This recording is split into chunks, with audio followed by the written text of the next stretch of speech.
My dad has always sacrificed his time to make sure that my family has everything that they need, and he's still doing that to this day. He's 50 years old, 51 I think, and he's still out in the heat every day, UPS, 12-hour days, working his ass off just so family can have what they need. So he has always given me great advice, good sense of humor, this face. I get this face from my dad, and he's just overall just a great person to have.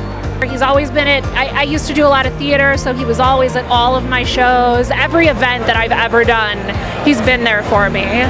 So just that supportive attitude that he has.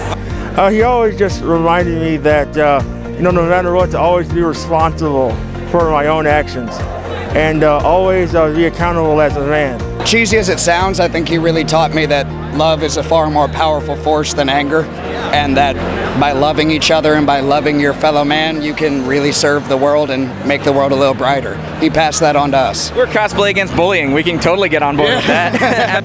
I grew up in an abusive household, so unfortunately, we separated pretty early on, and I haven't had a whole lot of contact with him since. I'm sorry to hear but that. I'm a father myself now, and I've vowed to never let my daughter know that kind of loss and pain, stuff like that. So I try to be the best father I can be myself. He was always just a good provider. Anything I want, I never had it to want. Anything, whether it became, just from being greedy and wanting extra food, toys, anything like that, he always just wanted to give. He bought me a car. Wow. So so that's cool. I don't really know specifically. I say the car story is good enough. The car's great. Thanks, Patos.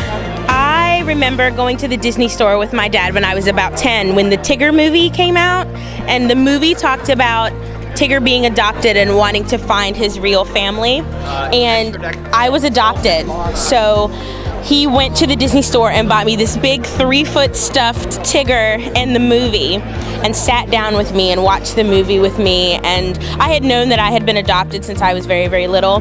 And so he sat down with me and he found a story that I could relate to and a character that I could relate to. And I remember seeing the end credits of the movie, and I was holding Tigger, and I looked up to Dad and he said, "See, you are different, but you are special, and you are here because we love you." And that was one of the moments that has always stuck with me. It's just him cradling me in his arms and saying, "You know what, this is why we love you."